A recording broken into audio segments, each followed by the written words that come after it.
Hello, this is High Templar. Welcome to my Total War Warhammer 2 news video. And we do have some news. There was a new video on the Total War official channel that provided us with the High Elf Campaign footage. And there is some interesting facts that we can learn from it. So, firstly, this is how the UI for the elves look like. And the bonus for the High Lore Master is actually diplomatic relations with men and high elves. I do believe that would include on the combined map Britannia and the Empire, so it looks pretty cool. And also the recruitment rank for mages +5. So this is for the entire faction, and it doesn't seem to be that powerful, but it might be useful, especially on the early games when you make contact with the new people, and diplomatic relations might be a difference between making a trade deal or not. So, this is the Order of Lore Masters screen, and the new thing you can see here is the climates. Now, the climates is something that was introduced in the Warhammer 2 that is replacing the regional occupation from Warhammer 1. And there is basically 3 levels of suitability, you can say. So the high elves, for the high elves, this is a suitable environment. I do believe this would include tropical, among other things. This would be unpleasant, and that include mountains, for example. And there are also some places that are uninhabitable. So we will learn what it means to be unpleasant in a short while, but there are still places that you cannot settle on. But those places are pretty extreme, and there will be not that many of them. So that is pretty cool. Let's have a look at some of the interesting details that were revealed here. For example, some of the rituals that the high elves will have, and you can run few of those rituals. You can run 1-2 of those rituals at all times because of how long they take and what is the cooldown for them. I will show you that in a moment. But from what you can see already, the Ritual of Seafarer is very powerful thing that is reducing upkeep for all your units by 10%, public order +6 for all provinces, and also adding some recruitment capacity. So this thing is something that is very powerful, and you should run it when you can. Now, there is also an elven espionage. We already knew that the elves will be able to see all the factions that they are trading with, and this is another thing that is very important with this bonus for the Lore Masters +10 with the relations with the high elves and men. That would mean a lot more trading and a lot more visibility. This is what unpleasant climate means. Basically, everywhere, with every settlement, with every province, you will see what climate is this. And as you can see, this is unpleasant climate. It's public order -1, construction cost +30%, which is pretty substantial. Casualty replenishment rate -8%, which is like whatever. Construction time +3, which is pretty significant. If that's for all the buildings, not only for the settlement buildings, but for all buildings, that is pretty significant. And the income from all buildings -15%, we should expect something like that. So yeah, pretty cool.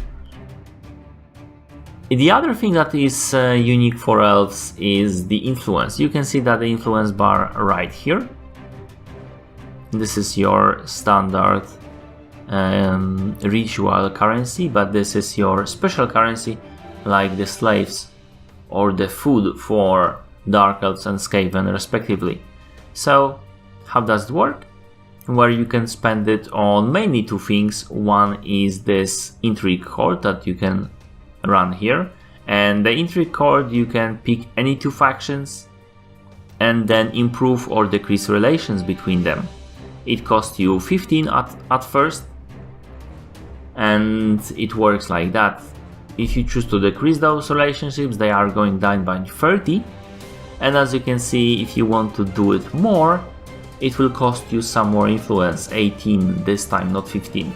But in this particular Let's Play, only once going from -40 to -70 caused the war between those guys. So yeah, that seems like a very nice thing to have. So far you could only influence the relationship with other people by, for example, placing armies on your borders, on their borders, making them weaker, making you stronger. So that would make other people to attack, not you, but other guys. In this particular instance, you don't have to have armies there. So it is a nice tool, and it is a very powerful tool if you can use that correctly.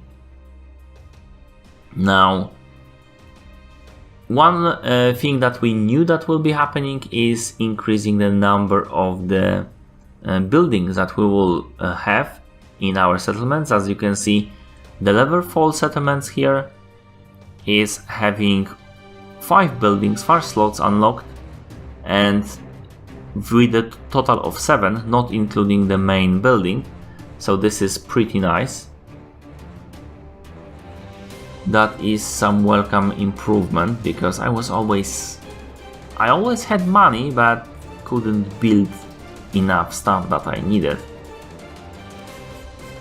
Now, the other thing that you can spend your influence on is lords. And recruiting like a normal lord, I believe, was 15. I haven't seen in this Let's Play a free lord that costs no influence. But if you can also pick a lord that costs 60 instead influence. So that is a lot of influence. And this guy comes with some special very strong ability, like this one, armor plus 40 and weapon strength plus 20%. That is a significant increase to a lord, and since you can only have one legendary lord, that is something that is worth spending on. And this particular one, I don't like it because it's purely for combat. It's usable obviously, but if there are as strong skills that are buffing, I mean traits that are buffing your armies, that would be something very cool to have. And worth spending the 60 influence, because 60 influence is a lot. You can cause a war with that. You can decrease more than 3 times, decrease somebody's standing with the other faction, so yeah. Also, a quick look back at the Silver Helm. Now we know how much the upkeep costs, and this is only 155 gold, which is not that much, all things considering, for the cavalry of that magnitude. You can see that those guys have 90 armor, nice leadership, nice charge bonus. So yeah. You can see upkeeps for some other units as well, and it's pleasing. It would seem that it's not as high as one would think, especially if those are dragon priestess, for example, but it seems they are.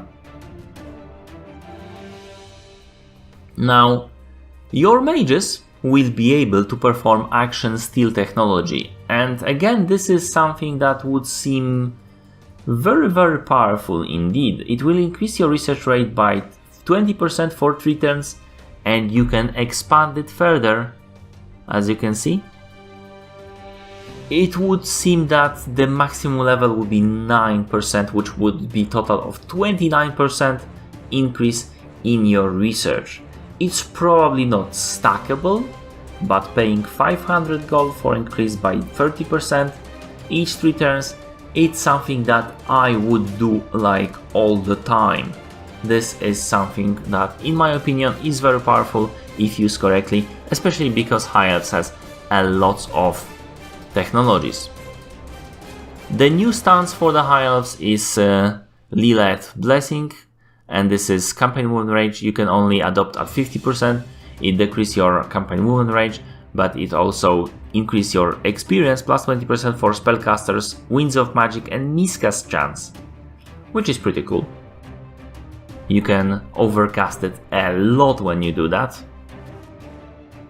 Now, another technology that is worth mentioning, I mean the first one, but there will be more, is Maritime Empire, which seems like not very powerful construction cost and construction time for ports, but it also makes all the sea regions visible for you. So you will see all the ports, you will see all the fleets traveling, you will see all the armies that are in those ports, and some basic coastline.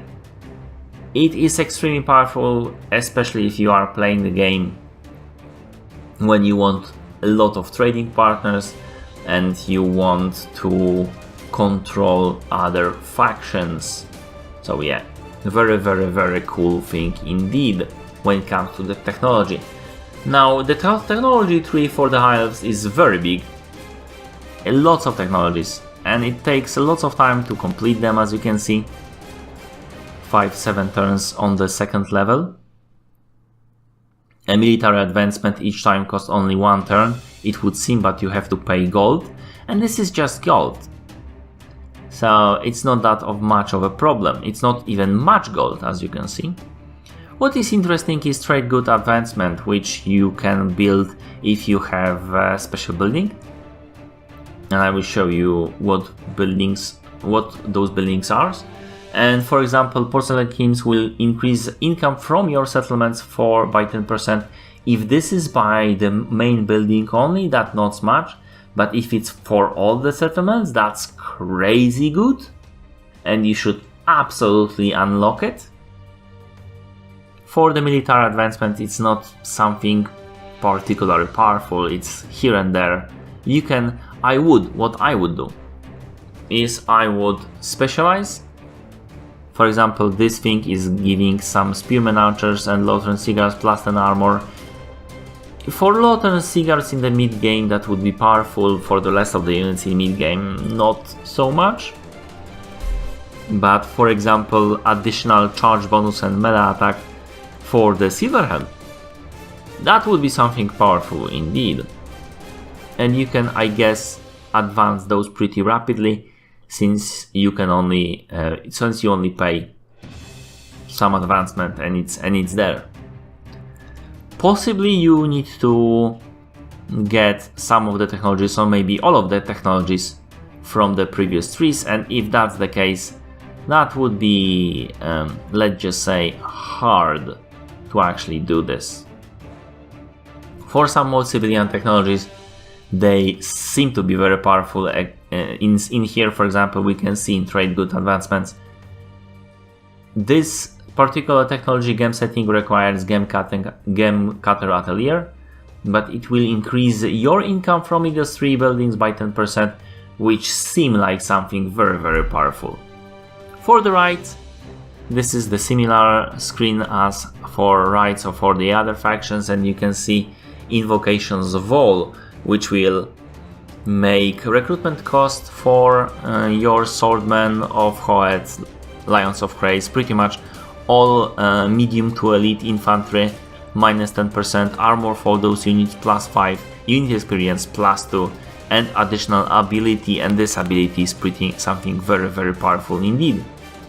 And not only that, you will also get something special. Now this thing can affect city walls and siege equipment, mind you that.